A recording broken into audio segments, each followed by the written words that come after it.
Selamat pagi siswa-siswi kelas 12 SMA Negeri 1 Sungai Melayu Raya. Semoga kita semua selalu diberikan kesehatan. Salam sehat, salam Pancasila. Pada pagi hari ini saya akan menyampaikan materi di bab 1 di semester 2 ini, yaitu pengaruh kemajuan iptek, ilmu pengetahuan dan teknologi terhadap Negara Kesatuan Republik Indonesia.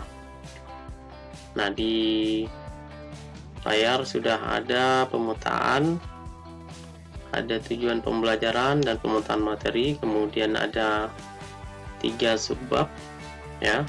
Kita lihat tujuan pembelajarannya seperti apa. Nah, tujuan pembelajaran di bab 1 ini untuk KI 1-nya menyikapi pengaruh kemajuan ilmu pengetahuan dan teknologi dengan tetap memegang nilai-nilai ketuhanan yang Maha Esa, spiritual ya. Kemudian KI 2, sikap sosial ya. Ini kita diminta untuk bertanggung jawab dalam menyikapi pengaruh kemajuan ilmu pengetahuan dan teknologi. Kemudian KI 3, pengetahuan, kita diminta untuk mengidentifikasi serta memahami apa saja pengaruh kemajuan iptek tadi terhadap negara kita.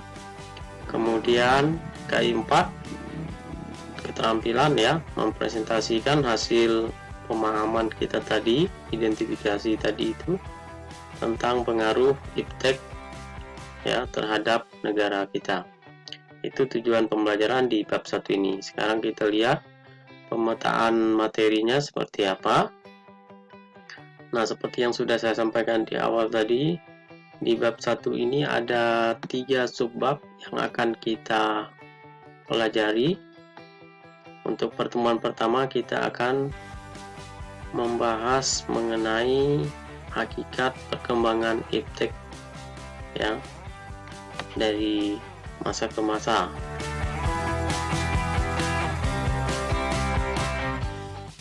Kita langsung ke materinya di bagian A, yaitu hakikat perkembangan iptek. Kita tahu sendiri bahwa ilmu pengetahuan dan teknologi itu dapat diartikan sebagai pengetahuan tentang suatu bidang yang tersusun secara bersistem tentang kepandaian manusia yang dapat diterapkan untuk menunjang dan memberi kenyamanan bagi kehidupan manusia. Nah, ada pendapat para ahli. Menurut Horton dan Chester, ilmu pengetahuan merupakan upaya pencarian pengetahuan yang dapat diuji berdasarkan prinsip-prinsip dan prosedur dengan menggunakan metode yang bertahap dan sistematis. Ini. Kemudian kita lihat penjelasan berikutnya mengenai perkembangan iptek ini. Dalam sejarah pemikiran modern di Eropa, ya, ada beberapa aliran yang membentuk pengetahuan manusia, yaitu aliran rasionalis, kemudian empiris, pengalaman, kemudian gabungan keduanya. Ya.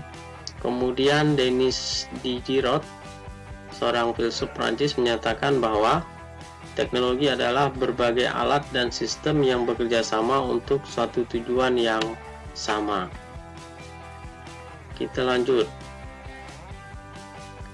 Teknologi selalu berjalan sesuai dengan ilmu pengetahuan dan teknologi yang merupakan hasil dari pemanfaatan teori dan rumusan-rumusan ilmu pengetahuan yang dapat menjadi hal yang sangat-sangat berguna dalam kehidupan sehari-hari. Kemudian, perkembangan teknologi dunia sebelum abad ke-20 antara lain sebagai berikut.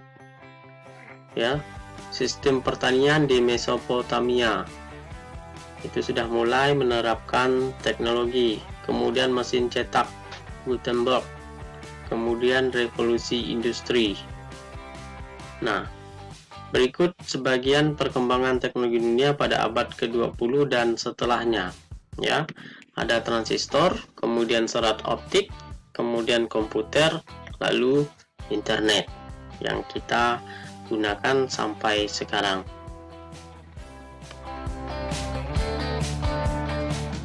Nah, bagaimana di Indonesia? Perkembangan iptek di Indonesia sebelum abad ke-20, yaitu di bidang pertanian sudah ada dibuatnya terasering ya, sistem pertanian. Kemudian di kelautan dibuatnya perahu layar. Di bidang busana, Indonesia mengenal teknologi membatik serta menenun, walaupun menggunakan alat-alat yang masih sederhana, tapi sudah dikatakan kategori ilmu pengetahuan dan teknologi.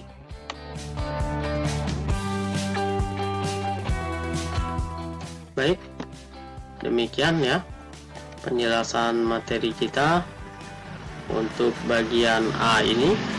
Untuk pertemuan berikutnya baru kita lanjut ke bagian B dan C. Demikian, terima kasih atas perhatiannya. Mohon maaf atas segala kekurangan. Selamat pagi, salam sehat, salam Pancasila.